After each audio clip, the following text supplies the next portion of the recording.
नमस्कार साथियों, मैं प्रशांत ये कौर। वीडियो देखो।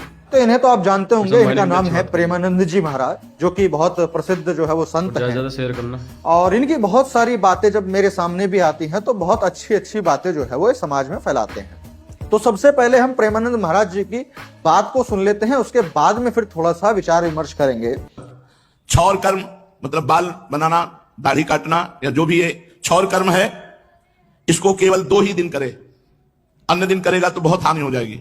आजकल इसीलिए तो बुद्धि भ्रष्ट है, कहां दिन में 3 बार चिकनाओ दाढ़ी। अरे इसकी पद्धति है क्षौर कर्म। महाराज ने भी कितनी अच्छी बात सोमवार कही के है। दिन जो शिव उपासक है या अपने पुत्र की उन्नति चाहता है, उसको सोमवार के दिन क्षौर कर्म नहीं करना चाहिए। मंगलवार के दिन क्षौर कर्म करने से अकाल मृत्यु का योग होता है। सुन लो ध्यान से, यह आप्त काम पूर्ण काम महापुरुष की वाणी है। बहुत अच्छी बात कही। मंगलवार को दाढ़ी मूछ बाल कटाना मुड़ाना जो भी ये क्षौर कर्म मंगलवार और शनिवार को ये अकाल मृत्यु का योग पैदा करता है। कभी नहीं बनवाना चाहिए मंगलवार और शनिवार को, क्षौर कर्म नहीं करना चाहिए, नहीं आयु अपहरण होती है, अकाल मृत्यु का योग बनता है। बुधवार को कराना चाहिए। बुधवार को सुख और ऐश्वर्य की वृद्धि करने वाला होता है क्षौर कर्म। और शुक्रवार को करना चाहिए, इससे लाभ यश सुख ये प्राप्त होता है। 2 दिन है क्षौर कर्म करने के लिए, बुधवार और शुक्रवार। मंगलवार और शनिवार को आयु अपहरण होती है, अकाल मृत्यु का योग बनता है। और रविवार भगवान सूर्य का दिन है, इस दिन क्षौर कर्म करने से धन बुद्धि धर्म इसकी हानि होती है। और बृहस्पतिवार गुरु का दिन है, इस दिन लक्ष्मी मान और भक्ति की हानि होती है। इसलिए सप्ताह में केवल 2 दिन ही है इसमें क्षौर कर्म किया जा सकता है, बुधवार और शुक्रवार। सोमवार को भी थोड़ा उसके लिए जो शिव भक्त नहीं है, जो अपने पुत्र की उन्नति नहीं चाहता है, वो बना। अब यहां रोज बनाते हैं, तभी तो बुद्धि भ्रष्ट है। कौन सुख शांति सुन लिया आप लोगों ने। ये वही प्रेमानंद जी महाराज हैं जिनकी एक लाइन को सुनकर के मैं इतना कॉन्फिडेंट हो गया था भैया कि अरे ये जादू टोने चमत्कार फू फू ये सब कुछ नहीं है, सब ड्रामेबाज है। और मैं सिद्ध करता हूं, मैं चैलेंज करता हूं कि अगर किसी बाबा में जो ये जादू चमत्कार दिखाते हैं करते हैं, आए मेरी किडनी ठीक करे, ये सब कुछ नहीं है, सब ढकोसला है, पाखंड है, अंधविश्वास है। और उस दिन मैं बड़ा कॉन्फिडेंट हुआ कि चलो कोई तो ऐसा संत आया जिसने लठ गाड़ कर ये बात बोली कि सब ड्रामेबाजी है, हवा है, पाखंड है। बड़ा अच्छा लगा। अब आप समझिए कि बाबा जी ने ये बताया है। अब इसमें 2 चीजें हैं। 2 चीजें क्या है? पहला कि ये प्रेमानंद जी महाराज अपने दिमाग से नहीं बता रहे हैं, अपने ज्ञान के आधार पर नहीं बता रहे हैं, वो कहीं से पढ़कर बोल रहे हैं। यदि आप उनकी दृष्टि को देखेंगे तो वो किसी शास्त्र वेद पुराण में से वो इन बातों को पढ़ रहे हैं और उसको बोल रहे हैं। तो सबसे पहली बात तो ये विचार करने की है कि कौन सा ऐसा वो धर्म ग्रंथ होगा जो ये बता रहा है कि यदि आपने सोमवार को दाढ़ी या बाल कटा लिया तो आपके बच्चे की दुर्गति होगी, उसकी उन्नति नहीं हो पाएगी। और यदि मंगल और शनिवार को कटा लिया तो आपकी अकाल मृत्यु हो जाएगी, यानी कि आपका नॉर्मल जीवन मृत्यु नहीं होगा, एक्सीडेंट वगैरह से, आत्महत्या से या किसी भी तरह की अकाल मृत्यु होगी। और ये बृहस्पति और संडे में कटा लिया तो भैया धन की हानि होगी, पैसा जो है वो नहीं रहेगा, धर्म की हानि होगी।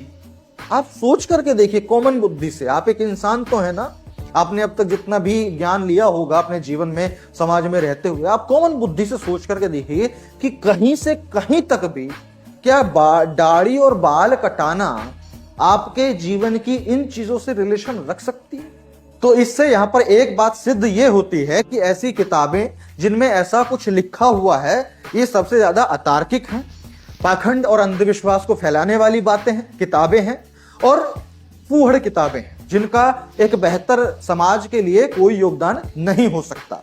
तो सबसे पहला तो ये सिद्ध हो गया कि ऐसी किताबें जो हैं वो गैर सामाजिक हैं।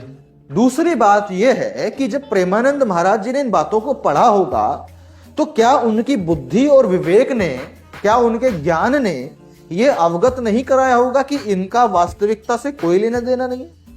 यानी कि इन बातों को पढ़ने के बावजूद भी यदि प्रेमानंद महाराज जी वीडियो के माध्यम से इन बातों को बता रहे हैं तो कहीं ना कहीं इसका यह मतलब है कि प्रेमानंद महाराज जी की बुद्धि और विवेक पर ये जो बातें लिखी हुई हैं ये खरी उतरती हैं। उनको वास्तव में ऐसा लगता है कि अगर कोई व्यक्ति दाढ़ी बाल किसी किसी दिन कटाएगा तो उससे भिन्न भिन्न प्रकार के नुकसान होंगे। बाबा जी को ये लगता है। मेरे को नहीं, मैं नहीं हजम कर पाया भाई जब ये वीडियो मेरे सामने आया। अब यदि आपको बाबा जी की बुद्धि और विवेक की तुलना करनी है तो आप इस बात से कीजिए कि जितने भी उन्होंने काम बताए हैं कि भाई बच्चे की प्रगति, ठीक है, उसके बाद में अकाल मृत्यु, ठीक है, उसके बाद में धन और ज्ञान का नुकसान होना, ठीक।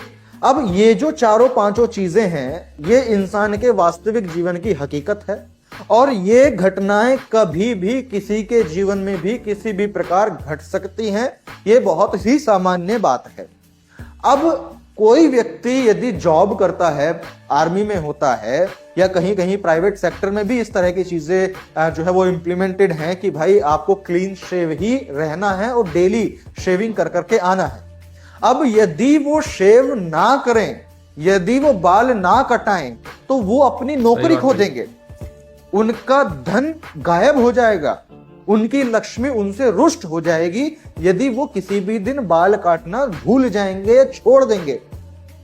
अब यदि कोई आर्मी में है और वो व्यक्ति की उसको बोला हुआ है कि आपको डेली जो है वो क्लीन शेव रहना है और वो व्यक्ति बाबा जी की बातों को सुने और इन दिनों में अपने छोर कर्म करना जो है वो छोड़ दे, तो क्या लगता है आपको उसकी नौकरी वहां रह पाएगी?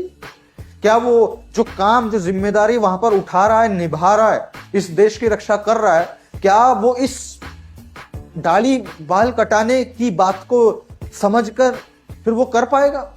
नहीं कर पाएगा। तो यानी कि ये तो ऐसा हो गया कि एक सामाजिक जीवन को चलते हुए जीवन में एक अड़चन डालना कि बाकी सब एक तरफ, दाढ़ी बाल मत कटा लेना ये एक तरफ, और ये बातें एक ऐसा संत हमें बता रहा है जिसको हम बहुत कॉन्फिडेंटली लेकर चल रहे थे कि भाई ये तो पाखंड के खिलाफ हैं और ये हमारी मुहिम में हमारा साथ देने के लिए संत बने हुए हैं। अब यहां पर ऐसा नहीं है कि मैं प्रेमानंद महाराज जी को गलत बता रहा हूं कि वो गलत काम करते हैं या ऐसा कुछ है। मेरा बस ये कहना है कि यदि आप इतने जिम्मेदारी पद पर बैठे हैं और वहां से आप लोगों को आवाहन कर रहे हैं तो कहीं ना कहीं जिम्मेदारी के साथ में ये भी आपको सोचकर चलना चाहिए कि जो हम बातें बता रहे हैं वो तार्किक हैं या नहीं है और प्रैक्टिकली पॉसिबल हैं या नहीं है।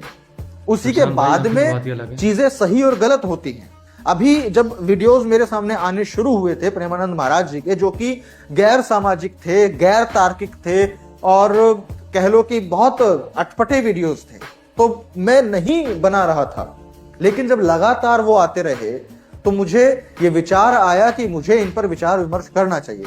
अब यदि आप बाबा जी के भक्त भी हैं तो आप मुझे बताइए कि क्या जो प्रेमानंद महाराज जी ने ये बातें बताई हैं इनका वास्तविक जीवन से किसी भी प्रकार का कोई भी ताल्लुक हो सकता है या नहीं, और हो सकता है तो कैसे हो सकता है? आप मुझे कमेंट सेक्शन में बताइए। शायद हमारे ही ज्ञान में कुछ चूक रह रही होगी, तो आप लोग बताइए और वीडियो को शेयर जरूर कीजिएगा ताकि अधिकतम लोग अपनी जो राय है वो कमेंट सेक्शन में दे सकें। तो मिलते हैं आपसे अगली वीडियो में, तब तक के लिए बहुत बहुत शुक्रिया, धन्यवाद। और बाबा जी की उन अन्य बातों पर भी जो है हम आगे विचार विमर्श इस चैनल पर करेंगे। अगर आपने सब्सक्राइब नहीं किया है तो सब्सक्राइब जरूर कर लीजिएगा और फॉलो नहीं किया तो फॉलो जरूर कर लीजिएगा। ठीक है साथियों, मिलते हैं आपसे अगली वीडियो में, तब तक के लिए बहुत बहुत शुक्रिया, धन्यवाद।